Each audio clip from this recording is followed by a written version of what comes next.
I never believed in monsters.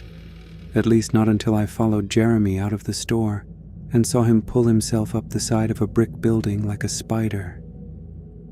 That was the moment everything I thought I knew about reality slipped away. Now I can't tell whether I'm terrified of a monster or my own mind. It's cost me sleep, trust, and any sense of safety I used to have. I keep replaying that night, wondering if I missed something earlier. Looking back, it all started with a simple craving and a trip to the corner store. You don't expect anything strange when you step out for a soda in the middle of the night. I remember pressing my face to the glass, looking out into the orange streetlight haze. It was almost 2 a.m. I'd been lying in bed for hours, scrolling, trying to ignore the dry spot in my throat and the ache in my temples. Sleep was impossible with my head tied in knots. The fridge was empty except for a limp piece of lettuce and a bottle of mustard. I wanted something cold. The store on the corner was just past the laundromat, the one that always locked up at midnight. I'd lived above that shop almost my whole life, and those lights never stayed on past closing. But that night, the corner store was open. The blue and red sign glowed too bright, every window lit from the inside. I tried to tell myself maybe I'd lost track of time or something changed with daylight savings, but I knew what time it was. Every night for years, that store snapped shut by 12. The streets were quiet, just the hum from the laundromat and the click-click from the busted crosswalk sign up the street. I stood outside the door for too long. The glass felt colder than the air when I pressed my palm to it. I could see the aisles lined up neat like always, but something behind the counter shifted. It was just a shadow at first, hunched and slow, the lights making it look longer than it should have been. When I pushed inside, the handle felt sticky.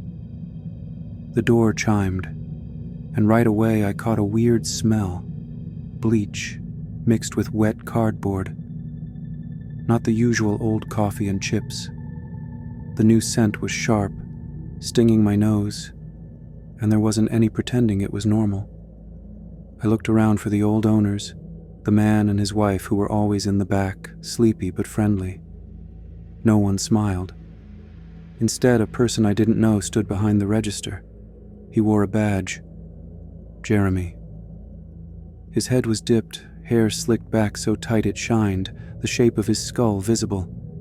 He was bigger than anyone I'd seen working there, shoulders hunching up, back curved, and arms hanging lower than they should if you caught him in the corner of your eye.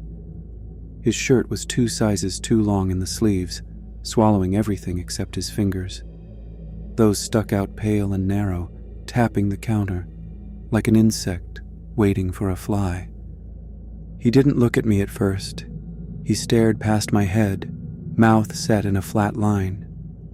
When he finally spoke, the words came out slow and low, the kind of voice you might hear at the bottom of a well. I kept my hands in my pockets, holding my keys just in case. I tried to act normal. I reached for my usual, the blue can with the lightning bolt, but even the sound of the fridge door clicking open made me flinch. He watched me, but only a little. I caught sight of his eyes in the glass, too far apart, never blinking, cloudy like a bug caught under a magnifying glass. At the register, Jeremy reached out, and his arms unfolded weirdly, like he'd never learned how elbows were supposed to work. He grabbed the can, and I couldn't help but watch as his wrist twisted too far one way and then snapped back. It reminded me of those wooden puppets in old cartoons, jerky and forced. He smiled, almost polite, but the smile was off, too wide or just too slow. When he spoke, just the price. His lips barely moved and the words trailed off at the end, almost a growl. I kept thinking I should leave, just take my soda and get out before this turned into something. But late at night, everything feels like a dream, and strange people are one thing, actual danger is another. I tried not to look at his hands again. The fingers bent in places fingers shouldn't bend, knuckles showing up in spots that made me think of broken bones set badly. For a second, I couldn't even tell what he was doing. It looked like his pinky curled backward, moving on its own. He finished ringing me up, letting the receipt print so long it fluttered halfway off the counter before he tore it. That's when he finally met my eyes.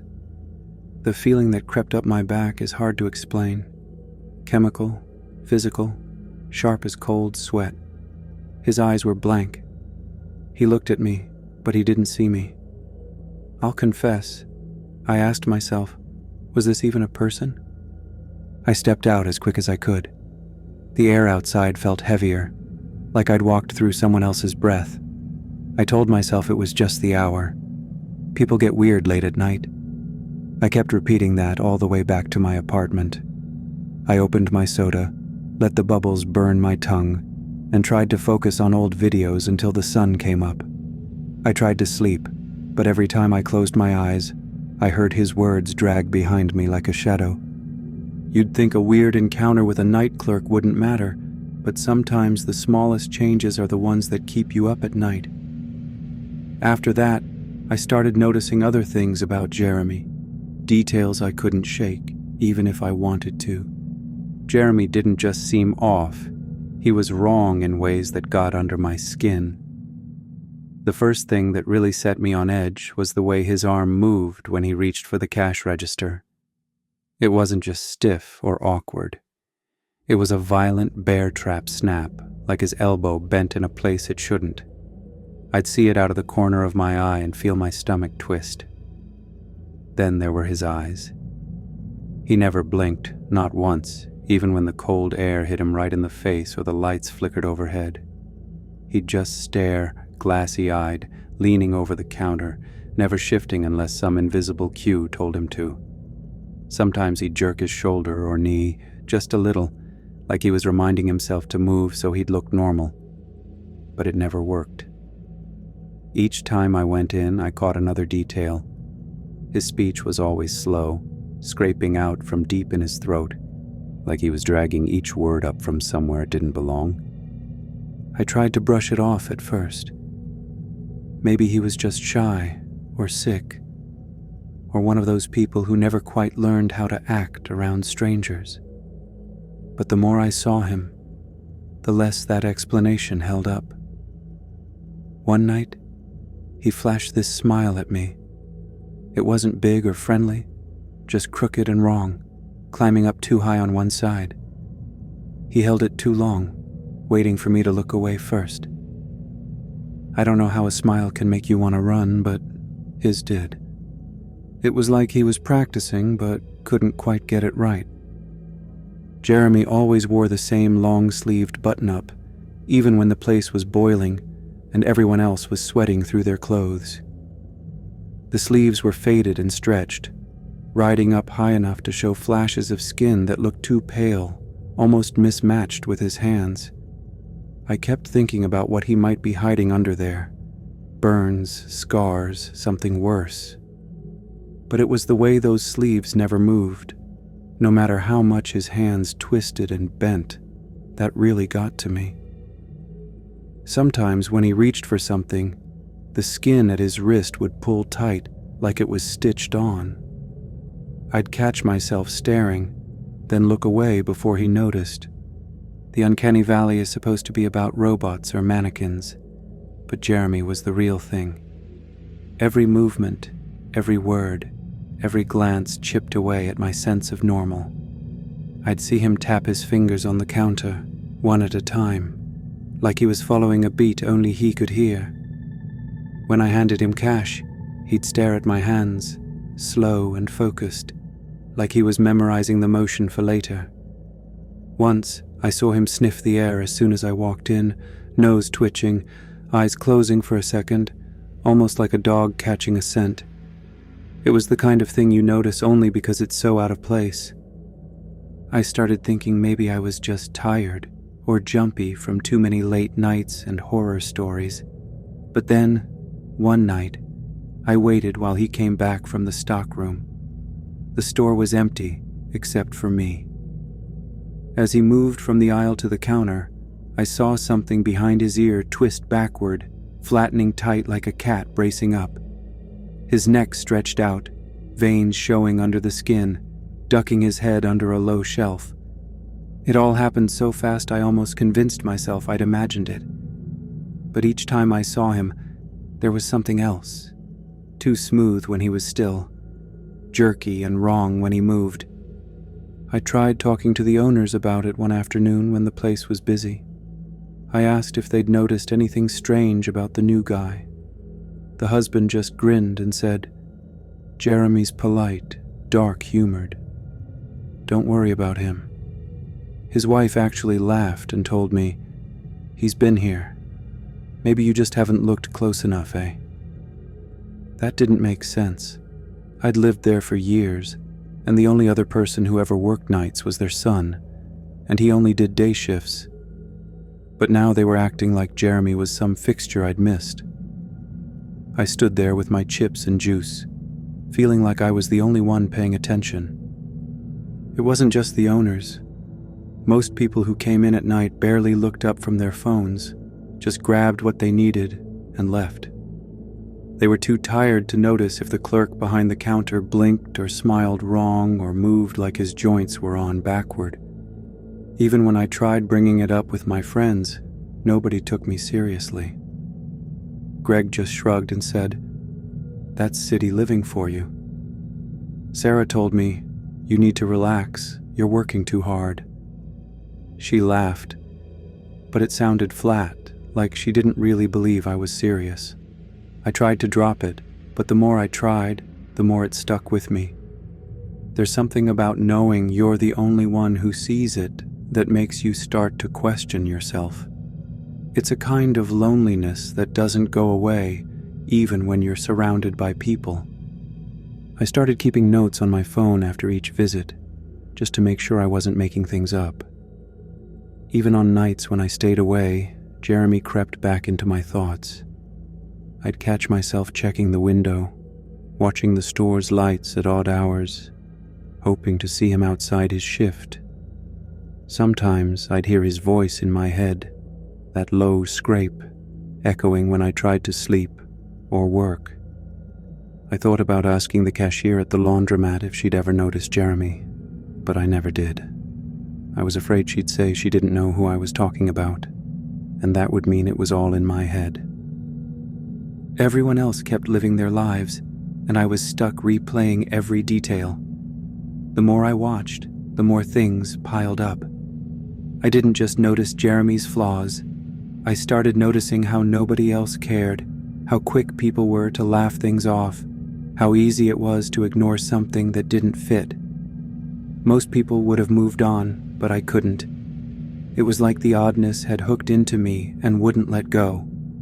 But when the patterns kept stacking up, I had to ask myself, what if I was the only sane one left? Sleep started slipping away before I even noticed. I used to work best at night. Quiet hours, no distractions, just the hum of my computer and the scratch of my stylus. The late-night calm was where I did my best digital sketches, drawing whatever caught my eye outside the window or the mess on my desk. But after Jeremy, the silence turned heavy. I'd find myself sitting at the kitchen window, tablet untouched, just watching for the flicker of the store's neon sign. The glow was always there, blue and red, making the street look washed out and strange. If I leaned over far enough, I could see the edge of the shop, sometimes Jeremy's shape behind the glass. I told myself I was just curious, but my fingers would go numb from gripping the windowsill. Most nights, Jeremy stood back from the register, arms folded, staring out into the empty street. He never checked his phone or turned on the radio like the other clerks. Sometimes he was so still I wondered if he'd turned to wax. When it rained, the reflections made it worse. I'd squint, trying to tell if he was watching the water or looking straight up at me. After a while, it felt like he knew I was there behind the curtain. The way his eyes caught the light, the way my heart jumped every time I thought he glanced up. It all started to blend together. I kept telling myself I'd just watch for a minute, then go back to work. But hours would pass, and the only thing I'd finish was a cold cup of coffee. My art took the first hit. I missed the days when I could finish 3 commissions before sunrise and still get a little sleep. Now, I'd open a blank canvas and just stare. When I did draw, the lines came out crooked, shapes warped, colors muddy. I remember one commission, a portrait for a regular client. I was supposed to draw their dog, but when I stepped back, the face was all wrong. The muzzle was too long, the eyes too wide and set apart, the mouth stretched in a way that sent a shiver up my neck. I realized I'd drawn Jeremy's features, twisted into the animal's face. It kept happening. Even landscapes would bend around a shadow in the corner, something tall and thin with slicked back hair. I'd erase and start over, but the shapes came back every time. Deadlines stopped mattering. My inbox filled up with reminders and polite nudges. I told everyone I was sick, but the truth was, I couldn't focus. Sarah noticed before anyone else. She started calling at odd hours, texting to check in. "You need to sleep," she said. "You're not yourself." I stopped answering. The more she tried to reach me, the more I shut her out. I told myself if she really cared, she'd come over.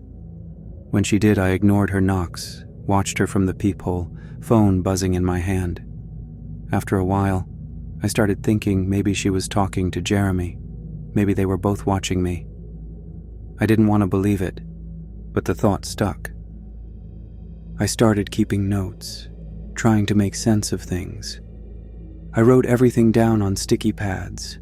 Jeremy's shift times, the way his elbows snapped like a bear trap, how he never blinked, how he always wore those long sleeves. I labeled them. Elbows, no blinking. Dark humor, never eats, smiles wrong. I stuck them above my desk one after another, until the wall was a patchwork of frantic reminders. It made me feel organized, like I was collecting evidence, but really it just made the apartment feel smaller. I didn't tell anyone about the notes. Not Sarah, not my friends. I didn't want to hear that I was losing it. Sleep got harder. Most nights I'd lie awake, listening to the building settle, the hum of the fridge, the occasional siren outside. When I did drift off, I'd jolt awake from the same nightmare. Jeremy crawling up my window, arms bending backward, his face pressed to the glass, teeth showing in the dark. I'd wake up sweating, heart pounding, not sure if I was still dreaming. Sometimes I'd see his face on TV, blurred in the background, or his name would pop up in my email, even though I knew it wasn't possible. It got so I couldn't trust my own eyes.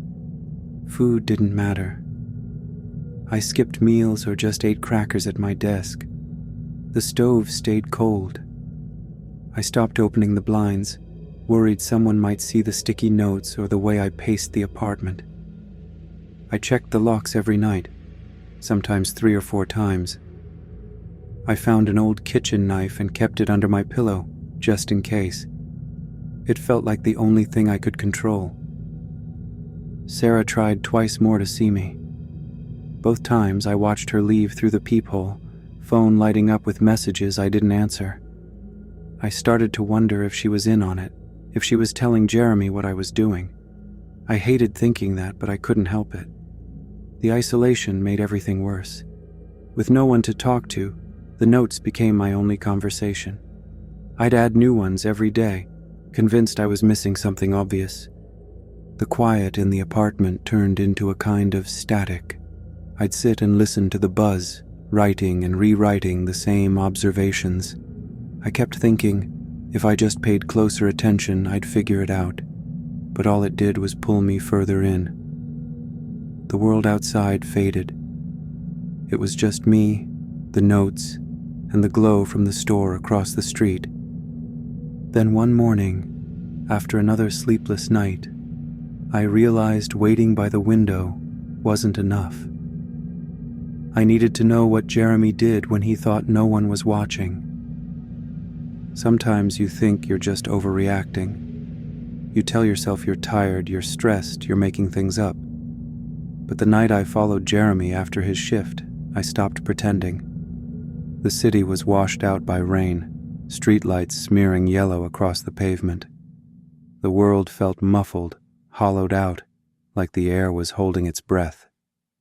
I stood under a broken awning across from the store, hands shoved deep in my pockets, waiting for him to come out. I told myself I'd just see where he went, maybe watch him walk home. Maybe he'd do something normal, like light a cigarette or check his phone.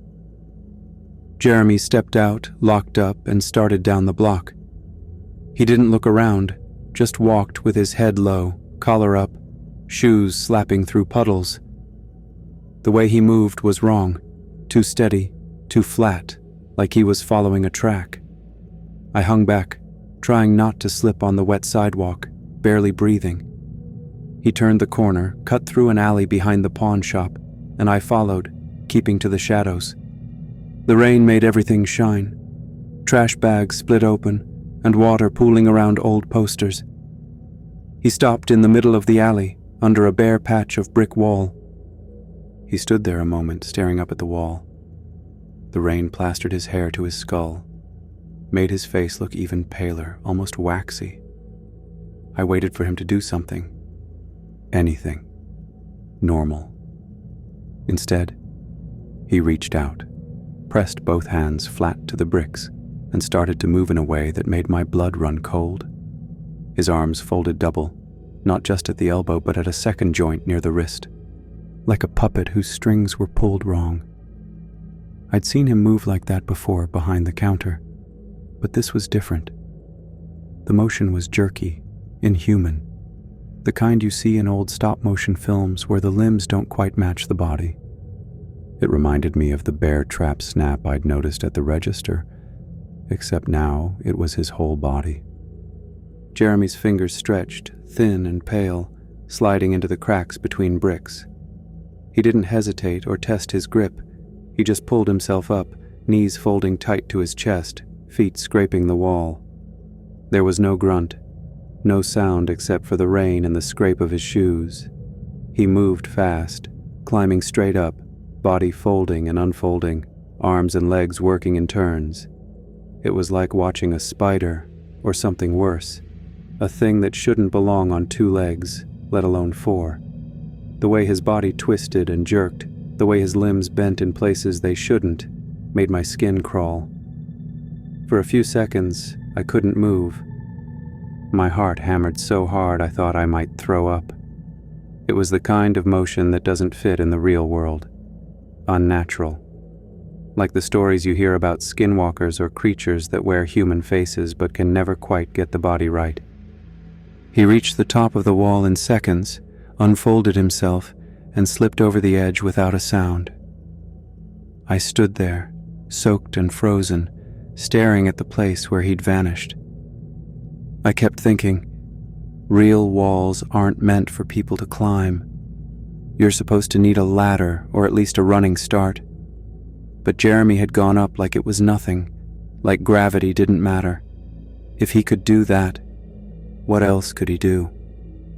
My body finally caught up to my mind. I turned and ran, shoes sliding on wet concrete, breath burning in my chest. I didn't look back. Every sound felt too loud, every shadow too deep. I fumbled my keys at the building door, fingers numb and shaking. The hallway lights flickered as I rushed inside.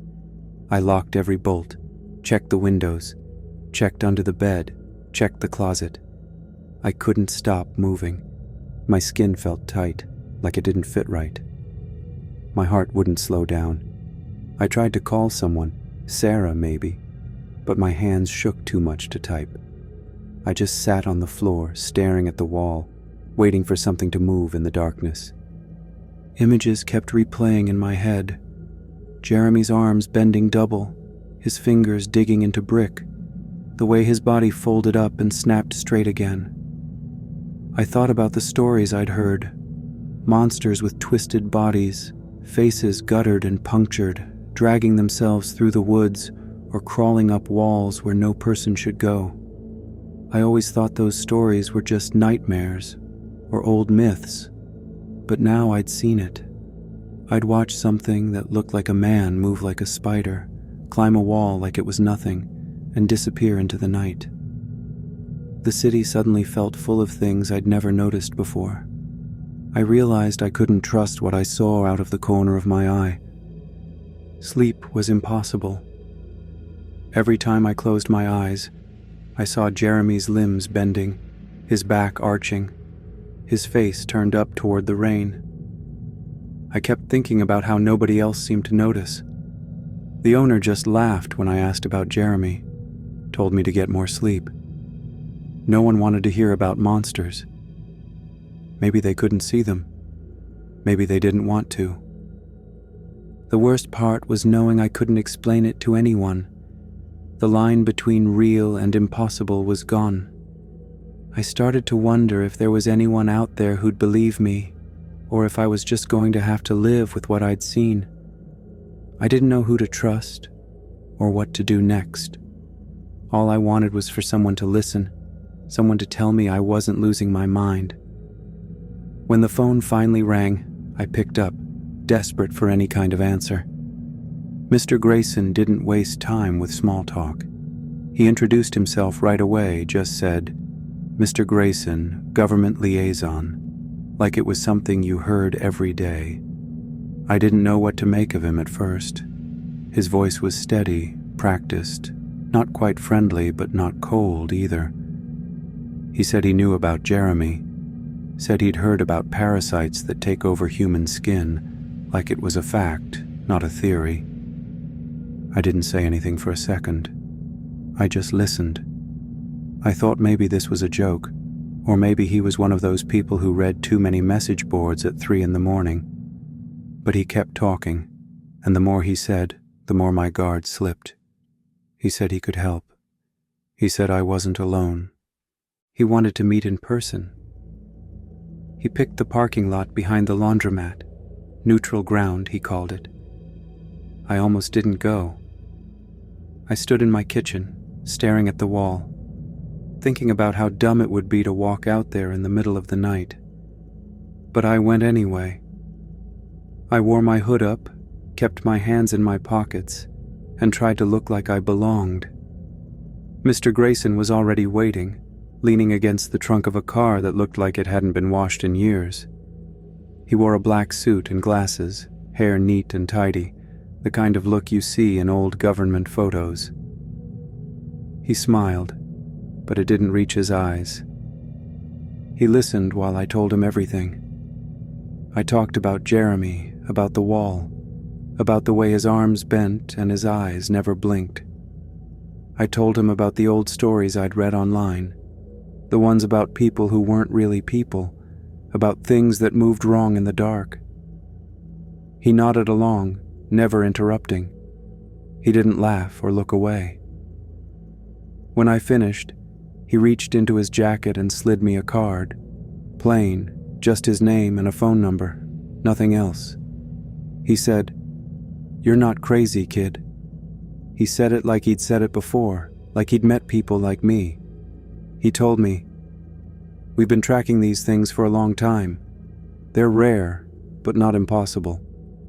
He talked about teams, research, people who spent their lives chasing things that most people would never believe. I wanted to believe him.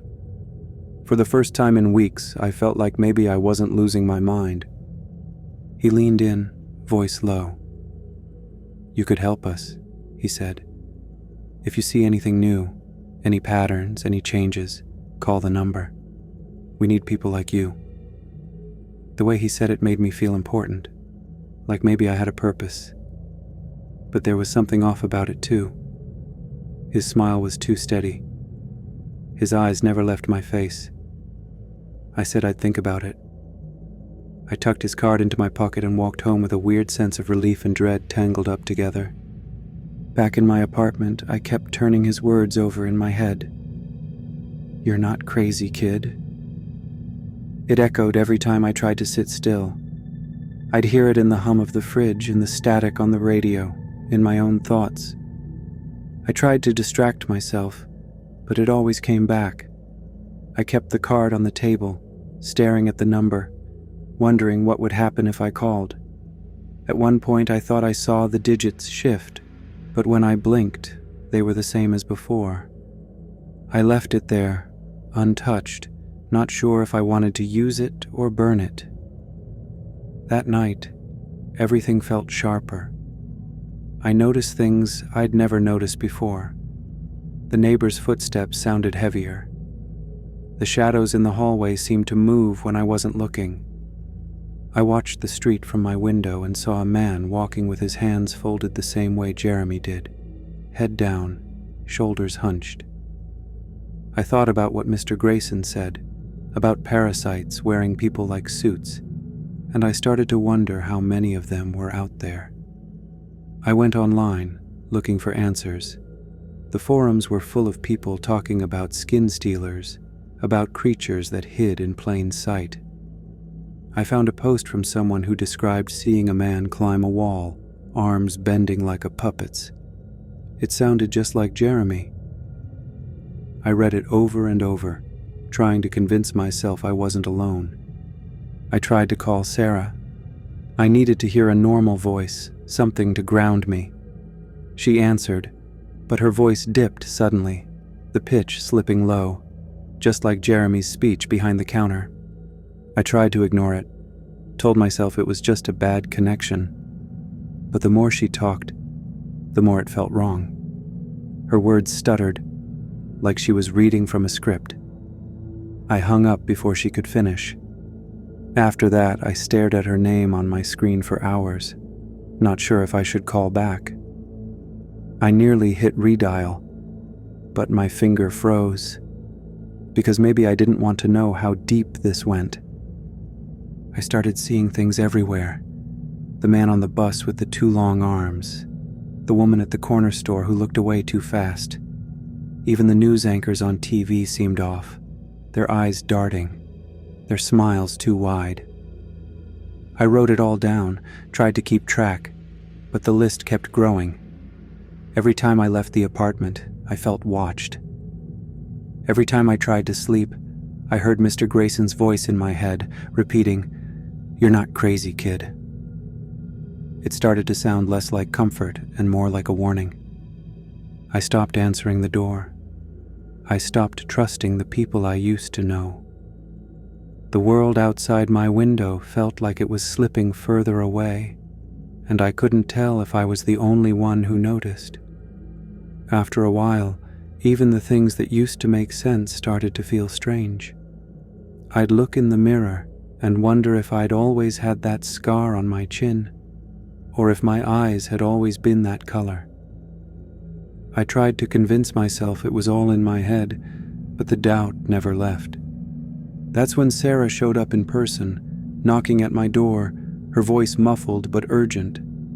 I watched her through the peephole, heart racing, not sure if I could trust what I saw. I waited, listening to her call my name, and realized trust was the only thing I had left. Isolation does something to your mind. After weeks of ignoring Sarah, letting her messages pile up, and convincing myself that every shadow outside my window meant danger, I started believing nobody could be trusted. I hadn't seen her in days, not really, just her name lighting up my phone, her voice on voicemails I deleted before they finished. I spent all that time watching Jeremy, watching the street, watching for anything that would prove I wasn't losing it. But the more I watched, the less I understood, and the more I convinced myself that if anyone could be hiding something, it might even be Sarah. That day, she wouldn't leave. She kept knocking, calling my name, her voice cracking. I stood on the other side of the door, listening, and all I could think about was how the world had gotten so small and tight, like the walls were pressing in. I wanted to believe she was here to help, but every part of me felt wired, ready for something bad.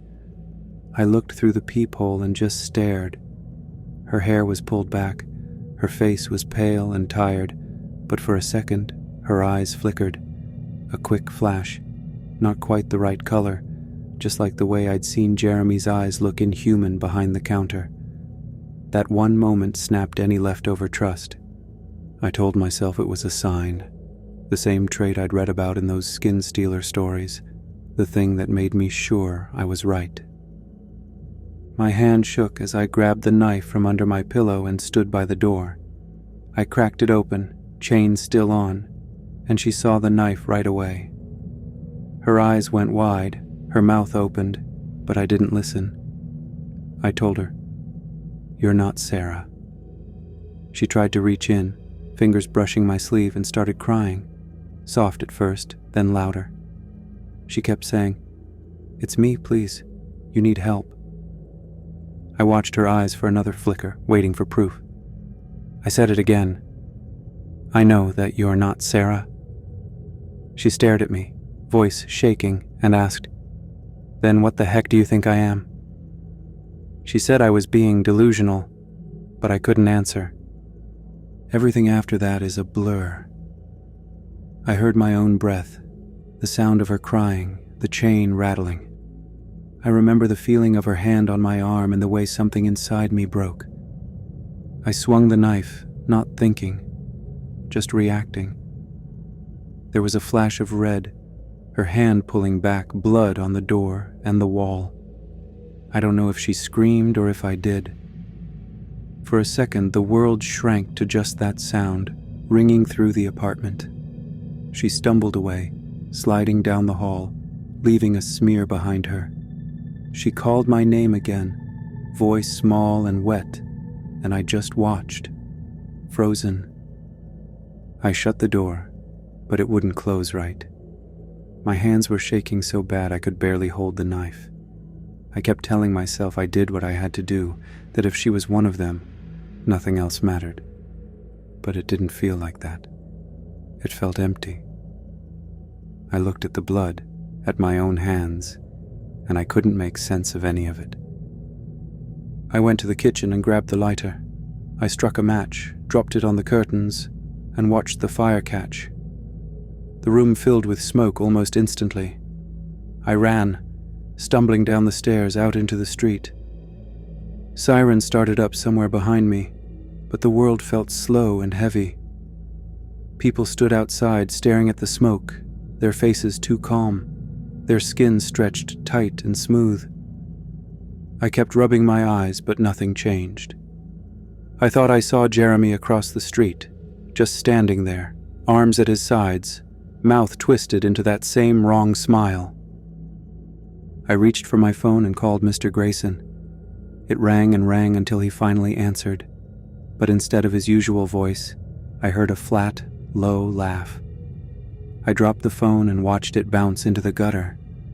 The crowd kept staring, none of them blinking, none of them moving to help. Their eyes followed me, empty and even. Standing there, with the building burning behind me and the sirens closing in, I realized there was nothing left to fight for. I thought I could protect myself, from monsters, from insanity. But in the end, I only lost her. There's a point where you can't come back, where whatever was real slips away and you're left with only the things you did, the choices you made when you were sure you were right. That's where I was now, standing alone, the world shifting around me. Not sure if the monsters had won, or if I'd become one myself. When madness is all that's left, you don't see a monster in the mirror. You see someone searching for what they lost, like those old stories about victims with faces gutted out, wondering for a skin that fits. My fear twisted everything until the tragedy wasn't what Jeremy was, but what I became when I let paranoia claim me. If your own thoughts have ever turned against you, share your story below. And if you believe in monsters, hit subscribe.